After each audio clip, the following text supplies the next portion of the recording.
Today we welcome Deirdre Spillane, the co-founder of Selr. I think there comes a time in your life where you feel like you can make a bet on yourself, and once you get this opportunity, you take it with both hands and you absolutely go for it and you leave nothing on the field. In this episode, we talk about coaching mindset. When you can perfect that or get really good at meeting somebody where they are, that's where the trust builds. And ultimately, a coaching relationship is a relationship built on trust. We explore whether too much data is actually hurting sales. I think there are lots and lots of sales leaders out there today that are literally drowning in data. And we find out more about her transition from a sales leader to now co-founding her very own company. It's definitely been the most challenging role I've been in, but also the most rewarding role that I've ever been in. This is her playbook. This episode is sponsored by PGAI and Selr. Go and discover how these solutions can help amplify your sales execution. Check out the descriptions below. Welcome to Hunters and Unicorns. I'm Simon Kutis and I'm joined by my co-host, Ollie Kune. You nearly forgot my name there, didn't you, Simon? I didn't forget your name. Welcome back to the show, everyone. And it's with great pleasure that we introduce Deirdre Spillane. Welcome to the show. Thank you, guys. I've been really, really excited to be here today and to get to spend some time with you. Not as excited as we, so thank you so much for participating and flying in from Ireland especially for us. Thank you very much. Well, before I actually get started, I know that your hats have almost become your signature at this stage. So I have actually brought two hats. Oh, there we go. Look at that. Here we go. Oh, here we go. Be rude not to wear it then. It would absolutely be very rude not to wear it. See you later. There we go, looking much better already. There we go. So by way of an introduction, you are currently COO and co-founder of Selr. After what's been an illustrious career, early days Oracle, you had a really long stint over at MongoDB, 7-8 years, and then Segment after that, and recently made the plunge into startup world for all your sins. Yes. Which we're really looking forward to understand more about that. But I want to start really with your journey and your transformation that you went through, because obviously, coming from Oracle background, I want to really talk a little bit about, some of the keys to the success that you've had and some of the challenges that you've seen generally in the industry that you've really had to overcome. So let's just go straight there. Yeah, absolutely. So as you said, started my career in Oracle, spent a couple of years there, and really, I believe, built the foundation stones for a great career in sales. Many, many great salespeople have started off in Oracle, but MongoDB came a knocking, and I was very early doors in MongoDB, and at the time, one of the first 20 employees in Europe, actually, for MongoDB. So this was a really rare opportunity. I could feel it in the interview process. It was very tangible that this was a product which was very transformational. Now, maybe all of the go-to-market pieces were not there. All of the foundation stones were not there. But it was very clear to see this was a product and this was a company, a leadership team that was going places. I actually joined MongoDB as an individual contributor, and it was there I was promoted into my first leadership position. And I feel that journey in MongoDB had many different phases in it. So when I joined MongoDB, there was no Atlas, for example. We were selling an open source database product. So we were the life support machine for database. And from there, I think about the first big transformational piece in MongoDB was certainly David Echeria joining. And then we immediately became much more commercially focused as an organization. Then, the next wind was certainly Carlos Delatorre. And for me, him joining MongoDB has probably been one of the most transformational moments in my career. And, I feel from then onwards, it was an MBA in sales that I received in MongoDB. Carlos had joined MongoDB, certainly to prove a point. And we became a very feared sales organization. We became the go-to-market execution engine that many sales organizations aspire to today. And being part of that and being part of the build from early days, really, that's where I guess the learning was. It was actually those first probably 2-3 years when we were figuring out how to do everything. But, it was a really transformational time for me in my career and, outside of that. Well, that must have been a baptism of fire. Obviously, Carlos is revered for the impact that he has. What was your initial response to that whole transformation? Did you embrace it straight away? Did you struggle with it? What were the initial challenges or the first experiences of that change for you personally? Yeah, so I certainly embraced it. I would say there were definitely struggles along the way. But I will say one thing about Carlos. He is very high on the why. And when you understand the why, everything else falls into piece a little bit more. And I remember having one-to-one conversations with him about the why as to why we were doing things. And I felt once I understood the why, the rest could all fall into place. It was hard work. There were very, very difficult days in MongoDB, but I wouldn't change it for the world.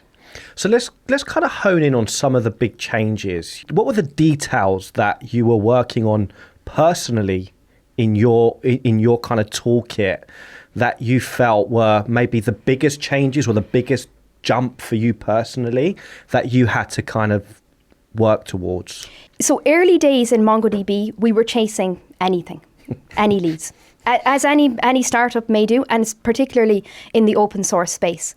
And one of the first learnings I think I had in MongoDB was really about honing in on the ICP. And that was something that we spent a lot of time really figuring out what is the ICP. And then when you've got a prospect, you've got an opportunity in the ICP, from there, things start to get that little bit easier. And there was definitely resistance because, you've got inbound lead flow, for example.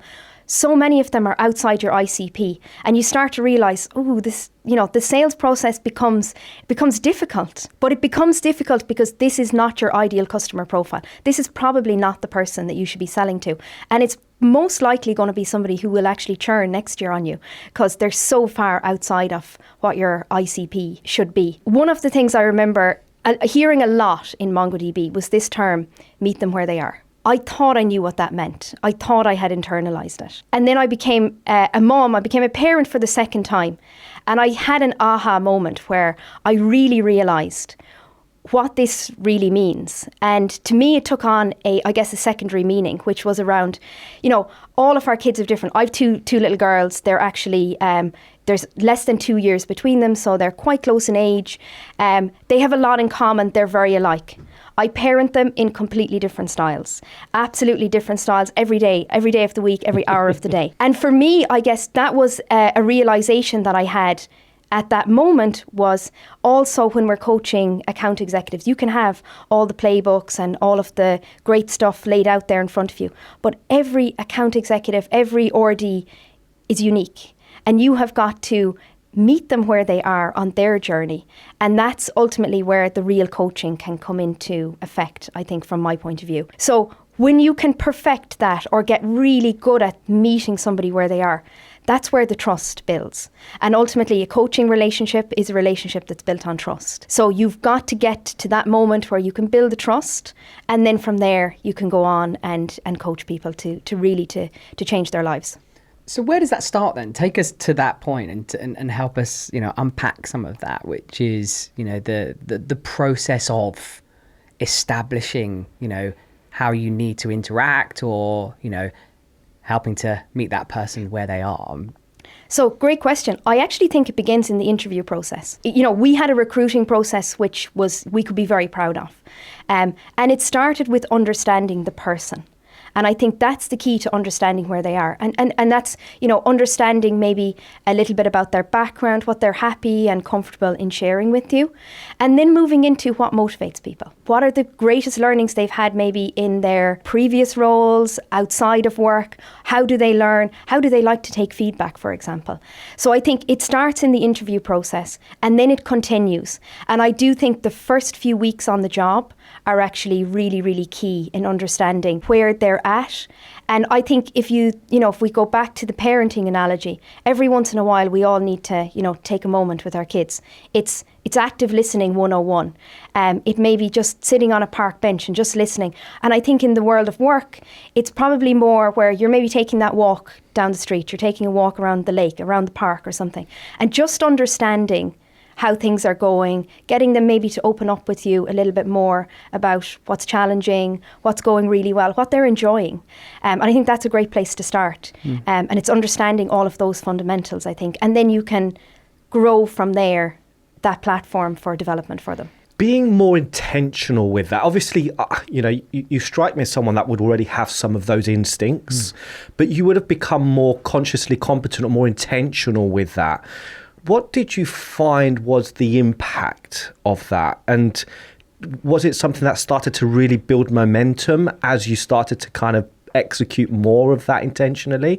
Help us understand that. Yeah, so I think some of that would come quite naturally to me at times. But I think in order to build really great sales team, as you say, it needs to be quite intentional.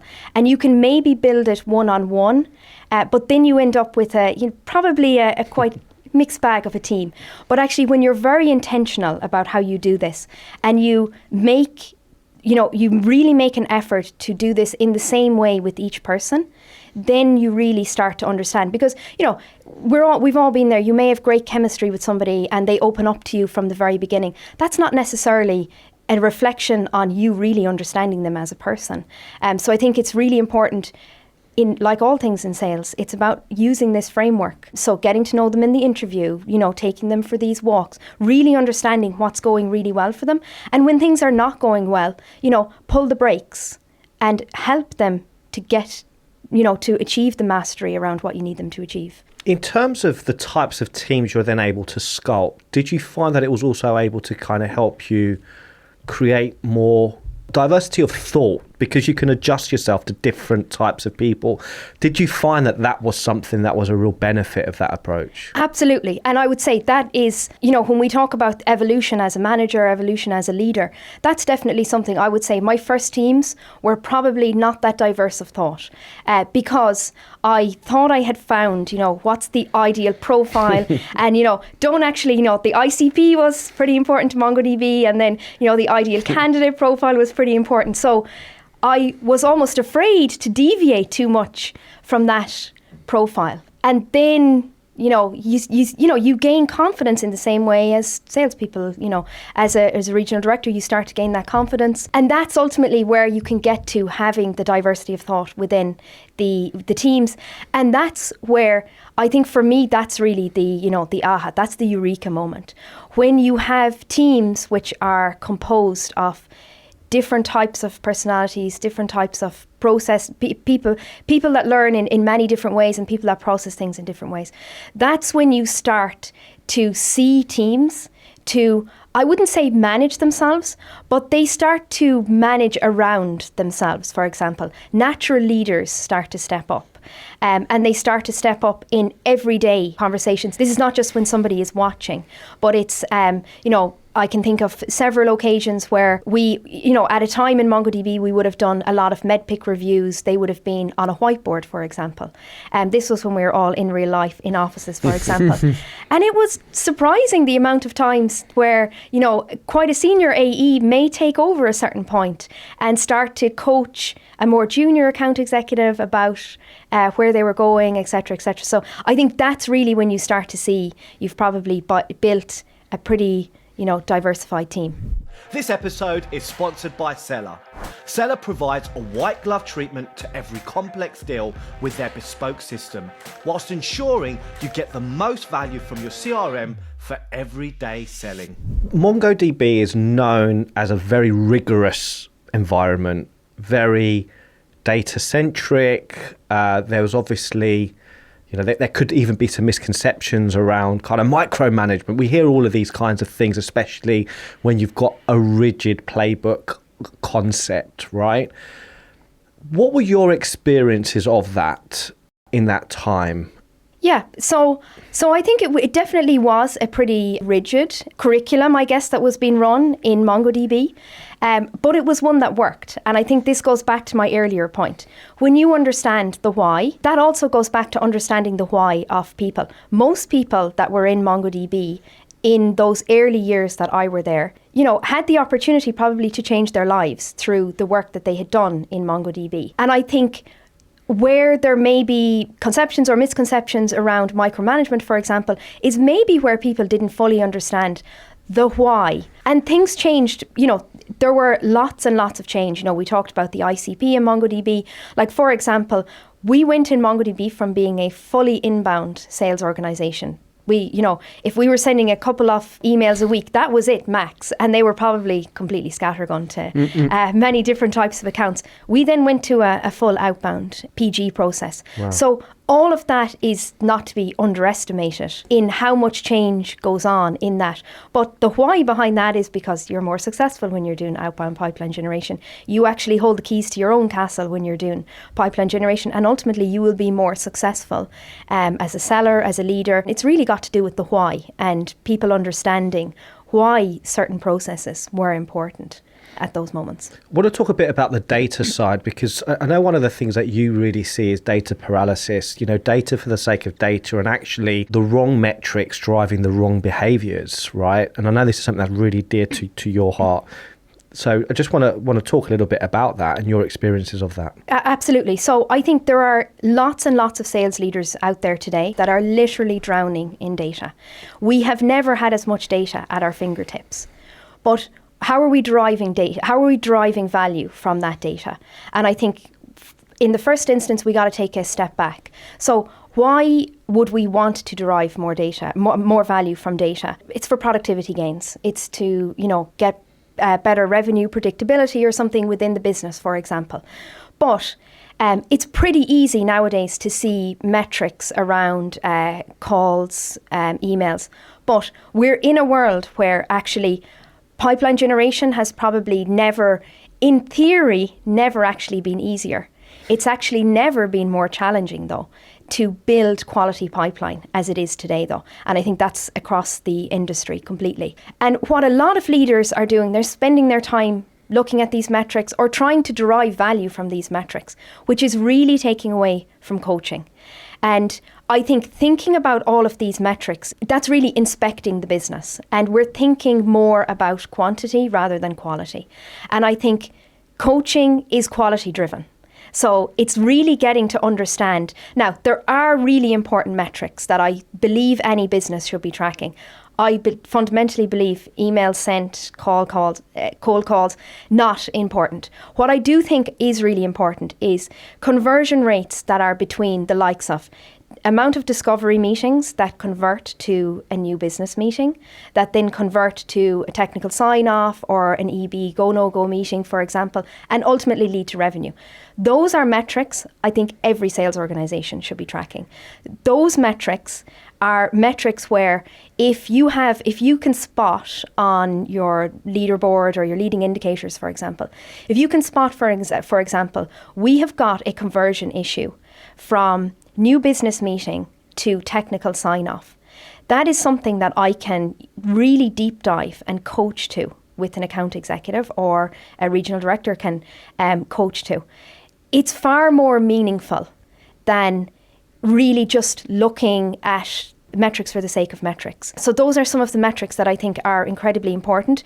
But we're in a world where the sheer amount of data in the CRM makes it pretty difficult to actually start to understand what is going on under the hood. But each of those, what I've described, deal milestones, so discovery meetings, new business meetings, all of those are areas where coaching can be done pre-meeting. So you can really work with account executives to help them prepare to finesse those meetings, make sure that they're impactful, make sure they get the necessary next steps out of it. So those are real coaching opportunities in my eyes, and opportunities where leaders should be spending more of their time. It's a really interesting point that you're starting to talk about here, which is obviously, first of all, the different types of characteristics and the diversity of people that you have in your team.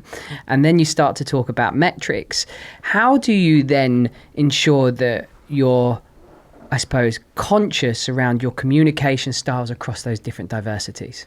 So it's all in the why, right. It really is. I'm starting to sound like a broken record at this stage. Yeah. But it's really getting the sales organization, and I think the key here is it's actually the go-to-market organization as a whole in understanding why it's so important. Like, why does it matter if we would increase our conversion rate on discovery to new business meeting? If we increase that by 10%, the result is in is in the revenue. It's in the hard numbers down there.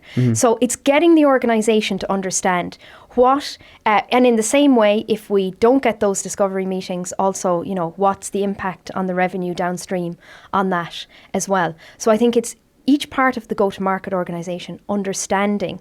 And then if I'm in the post-sales organisation, when I've understood what's been going on in the new business meeting, for example, I can take that data and that can form part of, you know, how I do my post-sales handoff, for example, and all of that. In terms of what you've just shared, you've kind of mentioned that in order for people to go through a transformation and adopt some of these best practices, it's important to understand why they would be adopting these best practices.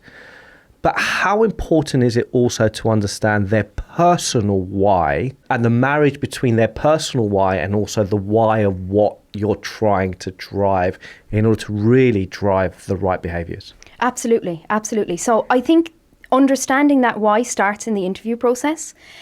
So, you know, it's getting into their background a little bit, understanding what it is that drives them. You'll notice in a lot of software companies, it's not by mistake that these people are top performers, for example. They've been top performers probably since they're, 4 or 5 years old. And you will notice trends in wanting to be the best. But there is also, what I have found as well is that it is never something that has just come by accident. 99% of the time, they are the person who trained harder, trained longer than everybody else to be the best that they could be. And that may be at dance, gymnastics, football, whatever it is that they were doing back then. But then they're also the people who very often they've received the scholarship for school because they're gritty. They're not afraid to put in the hard yards to get the results that they want to get. And generally, they're people that have pretty high, number one, career aspirations. So many people I've interviewed over the years, like they will say to me, they haven't even been an account executive yet, they will be a CRO within the next 20 years. And that is very definitive. And they are very clear that that is their career goal as to where they want to get to. But then there are personal goals as well. It's, buying the first house maybe before they're a certain age. It's the dream wedding. And then the other element of this, I think, is personal gratification, which is around this need to learn and maybe the need to constantly better yourself. But what I've found is there are certainly trends here. It's people willing to put in the work. I think one of the most impactful questions to ask in the interview process is, what about that time when maybe things didn't go your way and how you felt? And generally these people are pretty upset about when things don't go well, but they do manage to pick themselves up, they dust themselves off, and they do get back in there again. Do you see some of those attributes in yourself? Do you see some of them in I me? don't know. Yeah, I think I absolutely do, yeah. Thanks to our sponsor, Pipeline Generation AI, the platform that researches your top accounts, creates insights and assets to help you engage more effectively. Elevate your conversations and transform your pipeline with Pipeline Generation AI today. What was the driving force behind your determination and your grit? I think some of it is probably intrinsic, that I've just always been a very determined person. And I suppose, when we, some of the things I've just touched on, if there were a scholarship available in school, I'd work my pants off to make sure that I'd be the person in the class that would get that. So I've always been a keen learner as well. And every role that I have gone into, I have got to see that there is somebody that I can learn from. And those people have probably become like my best coaches and my best mentors. I have got to be working with somebody that I believe in, that believes in me, and that will certainly bring out the best in me. I'm certainly in my biggest learning curve to date, and learning every single day, but that's something that really drives me on. And then obviously I had aspirations to build personal wealth for myself as well, which is ultimately the piece that gets you out of bed in the morning as well. If you have a full, team of people that just want to be number one and want to be the best and that are very, very competitive with themselves and amongst each other, is there any danger in having a full team of Absolutely. people like that? And that's the key to diversity, because competitive nature comes out in different ways in people. Some people will be highly competitive and it just might not be quite as obvious, or it might not be quite as in your face. So Absolutely. I think that's the key to keeping the team diverse. And then, but I do feel at a certain point, the competitive edge may smooth down a little bit. Early doors, I think, with account executives, it can sometimes be a bit rough. It's a little bit in your face. You know, when I was talking about medpic sessions on the whiteboard and stuff, the account executive that I'm thinking about was probably one of the most competitive that I've ever seen. But actually, he had turned a corner slightly in that he now wanted, what was actually gratifying for him was actually lifting somebody else up and maybe helping somebody else along the way. But I think it can be dangerous to build a team that is maybe all competitive and all competitive in the same way. Because there's always going to be a winner, isn't there? And then I suppose if you've got, you know, a team of X number of individuals, there's always going to be a winner.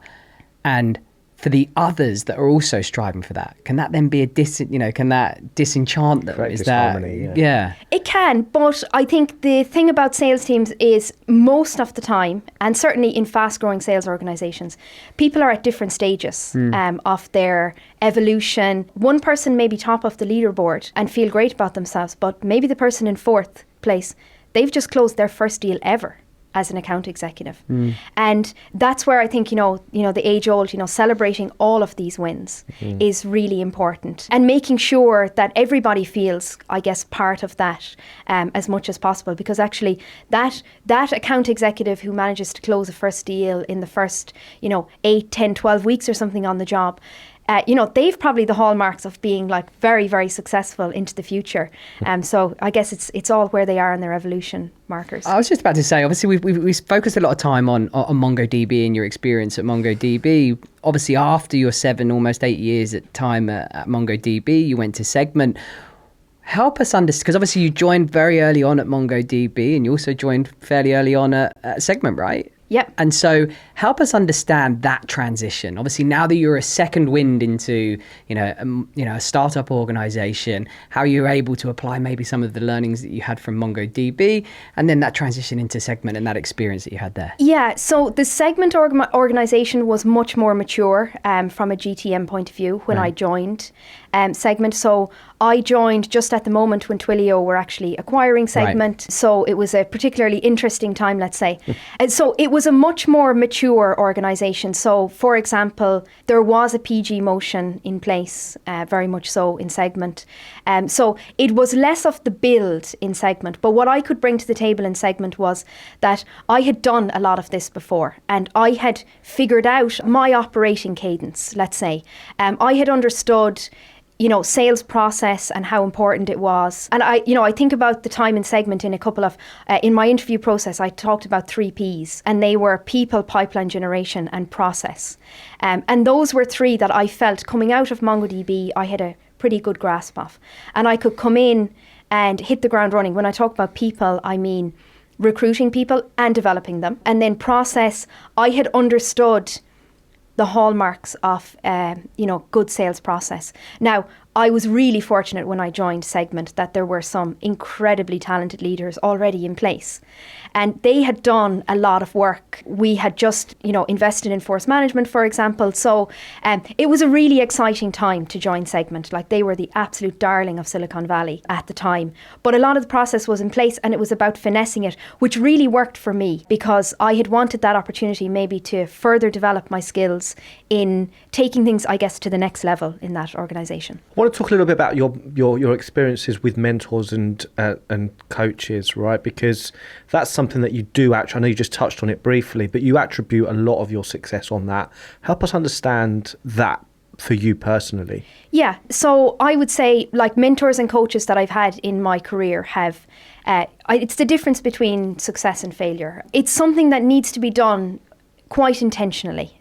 So I think, first of all, it's understanding individuals. So understanding, I guess, chemistry. And the coaches that I've, have the best respect for are people who, I guess, on a personal level, I gelled with. Individuals that I had a very deep respect for and that I felt were willing to take me to the next level. But I think in all of these situations, I asked these people to coach me or mentor me.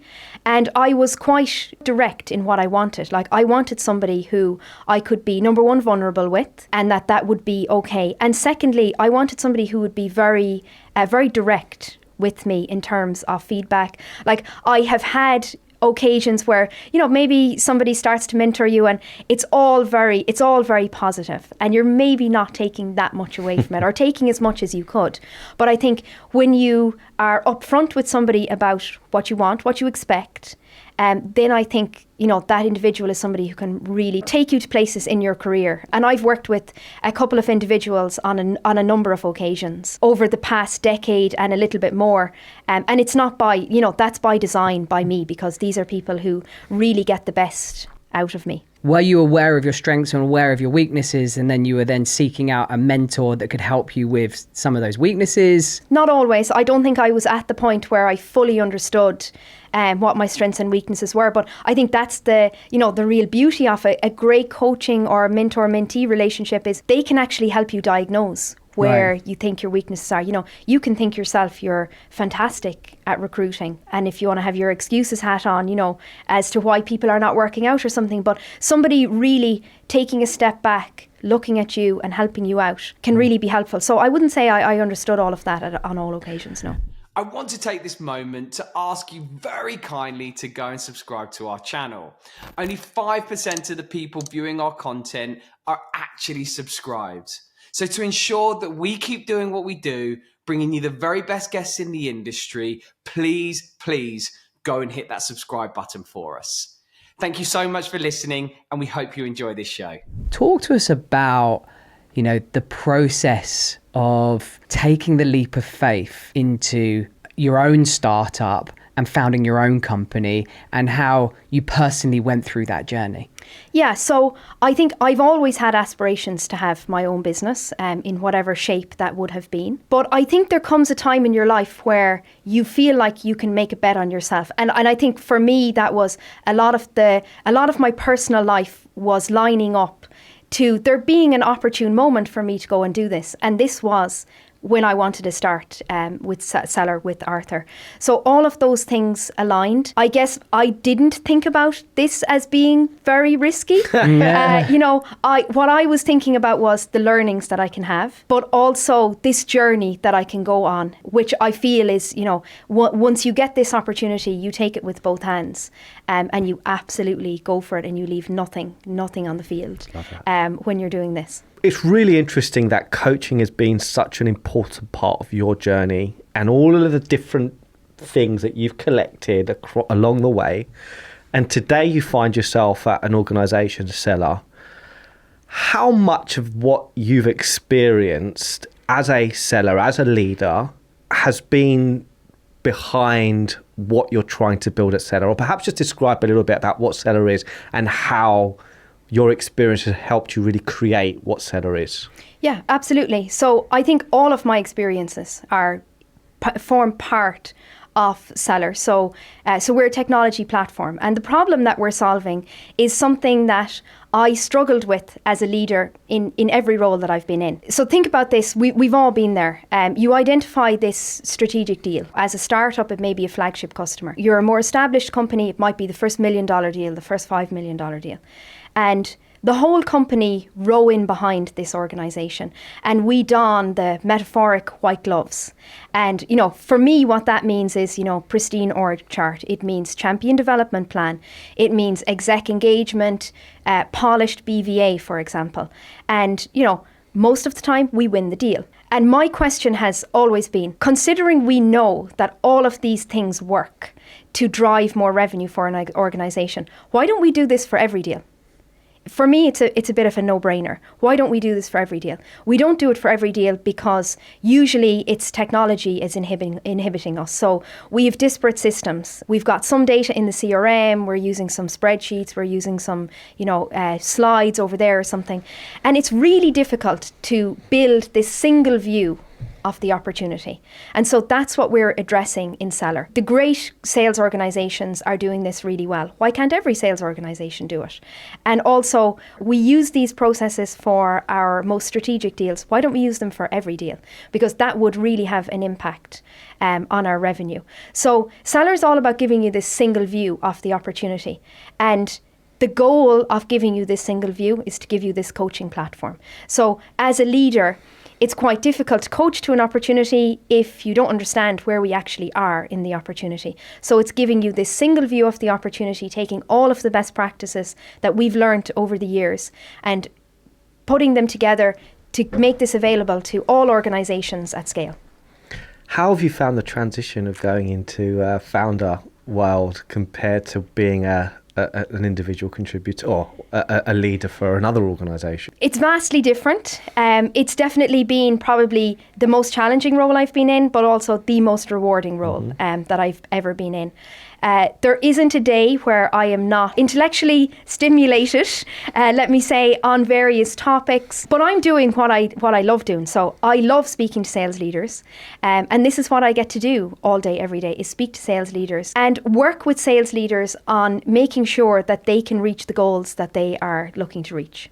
Is that a big part of this? Is that love of coaching and development? That's obviously very intrinsic to you. So is that really where this plays into, perhaps your why as to why you're building this and a passion? Yeah, absolutely. So I would say, often I've been described as a coach, the coach, let's say, in a sales organization, because that is the hat that I actually love to wear. I love coaching people, love coaching salespeople or regional directors, because it's that magic role really for me, where you can be part of transforming somebody's life and making them a better person, giving them better job fulfillment, etc., etc. So absolutely. So if I think about what part of the sales stack would I like to be associated with, for me, it's a no-brainer. It's coaching, because I fundamentally believe that's where we can drive the greatest value right now.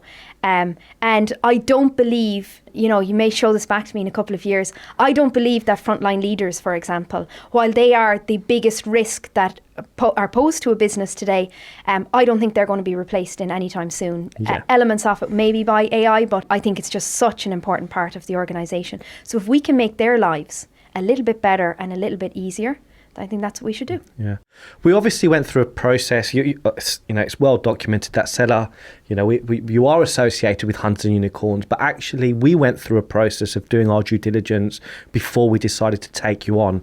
And I suppose our comments to you were, we were really blown away by just how robust and well put together it was. It wasn't just process for the sake of process. You've really been able to distill the most important parts of that sales process and really create the tools that sellers and leaders can really engage in real time and really drive the right behaviors. And when you showed it to us, we were actually, this is really powerful. So great credit to you guys for what you've created. We're really excited to see, where you go. And just through our experience, it's something that's going to bring a lot of value to a lot of teams, and we wish you every success with that. Thank you very much. Yeah. So I think this is the point when we actually reflect on what's been a fantastic session. It's been great to have you on here.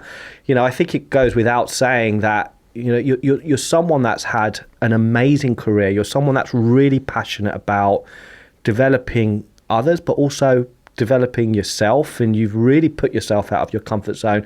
And I think a big theme is around the why. It's around understanding if you're going to drive someone towards a certain direction, it's not about pushing them. It's about understanding, well, why should they get there, and what is it that would help them get there, and what does it mean for them when they get there? And I think that's probably been one of the biggest, most profound takeaways. And obviously some of the more tactical blocking and tackling around how you then execute, it's obviously fundamental as well. But it's been a great session. It's been fantastic to have you on. Thank you so much for joining us today.